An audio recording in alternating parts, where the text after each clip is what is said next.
ಇಲ್ಲ, ನಾನಿಲ್ಲಿರೋದು ಸೇಫ್ ಅಲ್ಲ. ಆ ಮಾನ್ಸ್ಟರ್ ಮಾಳ್ವಿಕಾ ಸುಮ್ಮನೆ ಕೂರ ಎಣ್ಣಲ್ಲ. ಅವಳು ಮಾಡ್ತಿರೋ ಮಾಟ ಮಾತ್ರ ನೋಡಿದ್ರೆ ಮೈ ಚುಮ್ ಅನ್ನತ್ತೆ. ಇವತ್ತು ಅಂಬಿಕನ ಕೈಗೊಂಬೆ ಮಾಡ್ಕೊಂಡಿದ್ದಾಳೆ, ದಮ್ಮು ಕೈ ಮುರಿದಿದ್ದಾಳೆ. ಇನ್ನು ನಾನು ಇಲ್ಲೇ ಇದ್ರೆ ನನಗೂ ಇದೇ ಗತಿ ಬರುತ್ತೆ. ಇಲ್ಲ ಇಲ್ಲ, I have to escape from here.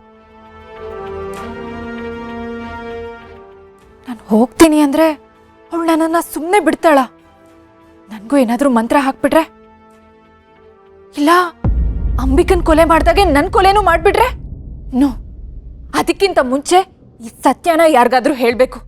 S, ನಾನೊಬ್ಳೆ ಇದನ್ನೆಲ್ಲ ಫೇಸ್ ಮಾಡೋದಕ್ಕಾಗಲ್ಲ.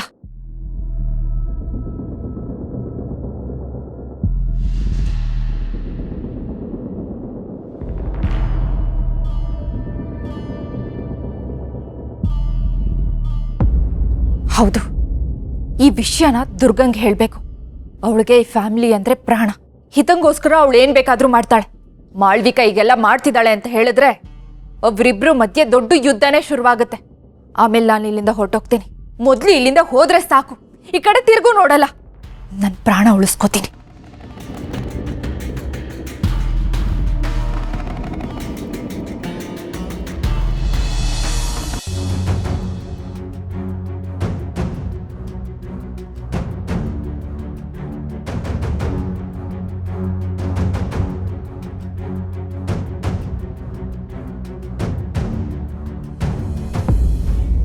ಮೇಡಮ್, ಏನಾಯ್ತು?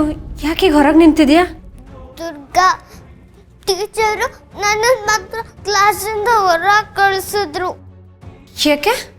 ನಾನು ನನ್ನ ಫ್ರೆಂಡು ಮಾತಾಡ್ತಿದ್ವಿ, ನಗ್ತಿದ್ವಿ, ಅದಕ್ಕೆ. ಪುಟ್ ಮೇಡಮ್, ಟೀಚರ್ ಪಾಠ ಮಾಡುವಾಗ ನಗೋದು ಮಾತಾಡೋದೆಲ್ಲ ತಪ್ಪಲ್ವಾ? ನಾನು ಜಾಸ್ತಿ ಮಾತಾಡ್ಲಿಲ್ಲ ದುರ್ಗಾ. ನನಗಿಂತ ಜಾಸ್ತಿ ಮಾತಾಡ್ತಾರನ್ನ ಸುಮ್ಮನೆ ಬಿಟ್ರು. ನನ್ನನ್ನು ಮಾತ್ರ ಕ್ಲಾಸಿಂದ ಹೊರಗೆ ಕಳಿಸಿದ್ರು. ಎಲ್ಲರೂ ನಾನು ನೋಡಿ ನಗ್ತಿರೋದಕ್ಕ ನಂಗೆ ತುಂಬಾ ಕ್ಷೇಮ ಆಯ್ತು. ಬೇರೆಯವರು ಮಾತಾಡ್ತಿದ್ರು ದುರ್ಗಾ, ಆದ್ರೆ ಅವ್ರಿಗೇನು ಹೇಳಿಲ್ಲ. ನನ್ನ ಮೇಲೆ ಏನಕ್ಕೆ ಇಷ್ಟೊಂದು ಸಿಟ್ಟು? ಇದೆಂತ ನ್ಯಾಯ? ಶಿಕ್ಷೆ ಕೊಟ್ರೆ ಎಲ್ರಿಗೂ ಕೊಡಬೇಕು. ನೀನು ಒಬ್ಳಿಗೆ ಕೊಟ್ರೆ ಏನಿದು? ಬಾ, ನಿಮ್ಮ ಟೀಚರ್ ಹತ್ರ ನಾನು ಮಾತಾಡ್ತೀನಿ. ಬಾ.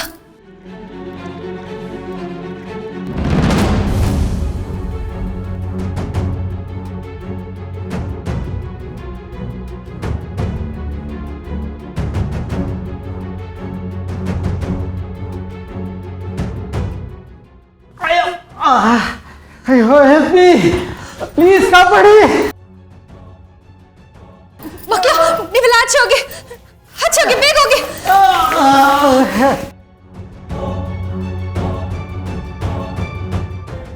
ದುರ್ಗಾ, ಟೀಚರ್ಗೆ ಏನಾಗ್ತಿದೆ?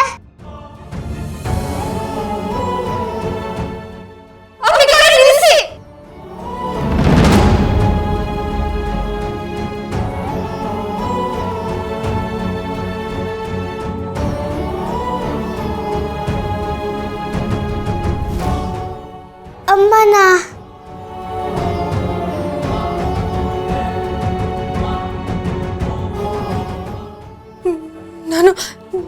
ನಾನೇನು ಮಾಡ್ತಿದ್ದೀನಿ ದುರ್ಗಾ? ನಾನೇನು ಬೇಕು ಅಂತ ಮಾಡ್ತಿಲ್ಲ. ನನ್ನ ಕೈ ನನ್ನ ಮಾತೆ ಕೇಳ್ತಿಲ್ಲ. ನನಗೆ ಏನಾಗ್ತಿದೆ ಅಂತ ಗೊತ್ತಾಗ್ತಿಲ್ಲ ದುರ್ಗಾ.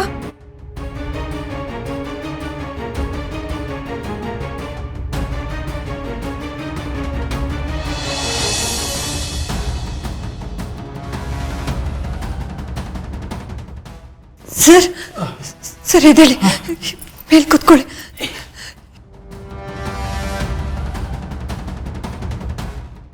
ಕೂತ್ಕೊಳ್ಳಿ ಸರ್. ಪುಟ್ ಮೇಡಮ್, ನೀನು ಸ್ವಲ್ಪ ಆಚೆ ಹೋಗು, ಹೊರಗಡೆ ಹೋಗು.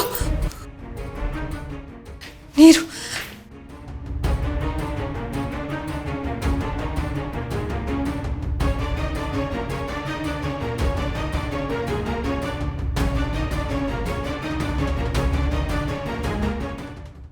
ಒಂದು ಕ್ಷಣ ಏನಾಯ್ತು ಅಂತಾನೆ ಗೊತ್ತಾಗ್ತಾ ಇಲ್ವಲ್ಲ. ಯಾರೋ ಕತ್ತಿಸಿದ್ದಂಗೆ ಆಗ್ತಾ ಇತ್ತು, ಉಸಿರಾಡಕ್ಕೆ ಆಗ್ತಾ ಇರಲಿಲ್ಲ. ಸತ್ತೋಗ್ಬಿಡ್ತೀನಿ ನಾನು ಅನ್ನಿಸ್ತಾ ಇತ್ತು. ಸರ್, ಹಾಗೆಲ್ಲ ಏನಿಲ್ಲ. ನೀವು ಏನೋ ಅಲರ್ಜಿ ಆಗೋ ಪದಾರ್ಥನ ತಿಂದಿರಬೇಕು. ಅದು ವಾಯು ಆಗಿ ನಿಮಗೆ ಉಸಿರಾಟದ ಸಮಸ್ಯೆ ಆಗಿರಬೇಕು ಅಷ್ಟೇ, ಬೇರೆ ಇನ್ನೇನೂ ಇಲ್ಲ. ಇಲ್ಲ, ನಿಜವಾಗ್ಲೂ ಯಾರೋ ನನ್ನ ಕುತೇನ ಬಲವಾಗಿ ಹಿಡ್ದಂಗೆ ಆಗ್ತಾ ಇತ್ತು. ರಿಯಲಿ, ದೇವರಾಣಿಗೂ. ಇಲ್ಲ ಸರ್, ಕೆಲಸದ ಒತ್ತಡದಿಂದ ನಿಮ್ಗೆ ಹಾಗೆ ಅನ್ಸಿರ್ಬೇಕು ಅಷ್ಟೇ. ನೀವು ಸ್ವಲ್ಪ ಆರಾಮಾಗಿ ಸುಧಾರಿಸ್ಕೊಳ್ಳಿ, ಎಲ್ಲ ಸರಿ ಹೋಗುತ್ತೆ. ಏನಾಗ್ತು?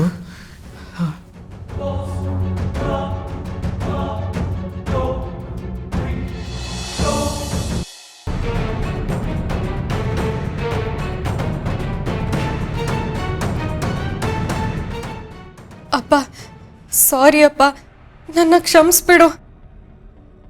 ನೀನು ನಾನು ದುರ್ಗನ್ ಶಕ್ತಿ ಆಗಬೇಕು ಅಂತ ಹೇಳಿದ್ದೆ, ಆದರೆ ನಾನು ಅವಳಿಗೆ ಶತ್ರು ಆಗ್ತಿದ್ದೀನಿ. ಅವತ್ತು ನಿನ್ನ ತಳ್ದೆ, ದುರ್ಗನ ಹೆದರಿಸ್ದೆ. ಈಗ ಏನೇನು ನಡೀತಿದೆಪ್ಪ. ಅಪ್ಪ, ನನಗೇನಾಗ್ತಿದೆ?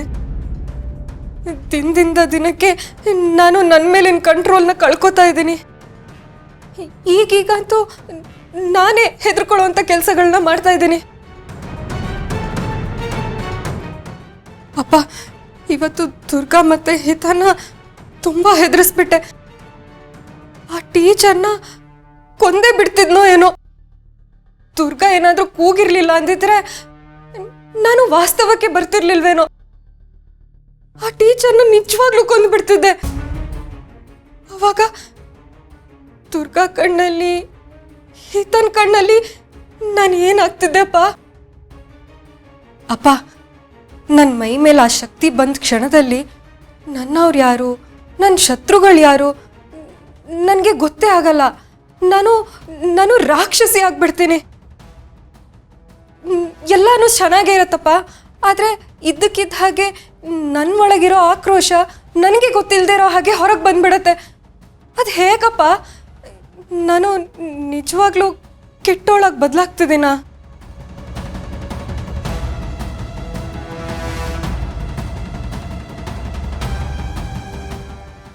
ಘೋರ ಪ್ರಾರಂಭ, ಘೋರ ಪ್ರಾರಂಭ. ಯೋಚನೆ ಭಯಂಕರ, ಘೋರ ನಡೆ. ನಿನ್ನ ಸಿಟ್ಟಲ್ಲ, ನಿನ್ನ ಸಿಟ್ಟಲ್ಲ, ಅಟ್ಟಹಾಸ, ಕಾಲದ ಅಟ್ಟಹಾಸ. ಬಾಗಿಲು, ಅನಾಹುತದ ಬಾಗಿಲು, ಅನಾಹುತದ ಬಾಗಿಲು ತೆರೆದಿದೆ.